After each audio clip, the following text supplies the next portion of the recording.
Hey, have you ever wanted to watch an idiot teach you how to make an instant teleporting system with CV2? Well, you came to the right place because I'm the idiot and I somehow know how to do CV2. So basically what the CV2 system does is whenever I press this button, I get teleported anywhere instantly. So let's test it out. So just like how I described it, it instantly teleported me right in front of your face so you can see my beautiful face. So now that you're done looking at my beautiful face, we can start with the CV2. Let's start by opening up our maker pen. So once we open our maker pen, we want to go to our palette, search vector component. You should see a little arrow right here. And once you selected that, just place it anywhere. So for this next step, you do not have to choose a button. You can choose an interaction volume, a trigger volume, and a button. But for this example, I'm going to be using a button because it's simple. Once you have that selected, let's just place it down wherever you want.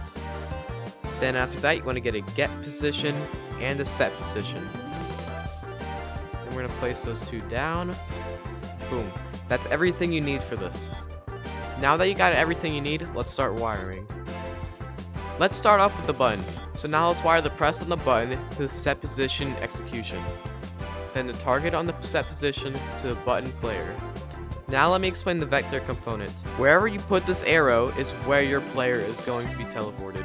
So let's say we put it right over here. And then let's move this back over here. Now make sure you follow these steps very carefully or else your player might spawn at the world spawn point. So let's wire the position on the set position onto the position of the get position, then the target to the vector component. Now that you wired all that, once you press your button, it should teleport you where your vector is. So let's test it. It worked. Technically you are done, but for me I like to add a little bit more spice to my circuits, like effects, sounds, and subtitles. Now for sounds, you can either use an SFX to have pre-made sounds, or you can use an audio player with a sample audio to use custom-made sounds. For this tutorial, I'm going to use an SFX. So let's spawn it right here. So currently the sound is going to be blue team scores. And we want it to be more of a, a teleporting sound, if that makes any sense. So what we're going to do is open up our maker pen, go to configure, and then we're going to configure our SFX. Now once you're in this menu, you're going to click on this, and once this opens up, you're going to see a bunch of sounds. So scroll around until you see the sound that you like. I'm going to choose...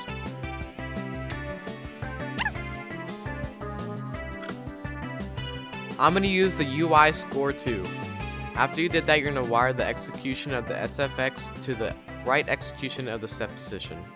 So after you've done that, if you press this, it should play a sound for you. Now I'm going to add a subtitle to say that you teleported. So let's put down the player showed subtitle right here.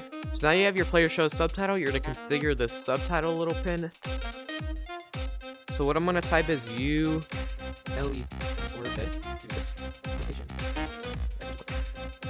And basically you can just put like the actual location of, like an area on your map. Now we're going to wire the execution of the player show subtitle to the right execution of the SFX. Now we're going to wire the player to the button. Once you press this, you should see your subtitle and hear your sound. Thank you guys for watching this tutorial. Make sure to go check out Inksplash Studios, and I will see you guys in the next one, probably in 3 years. Goodbye.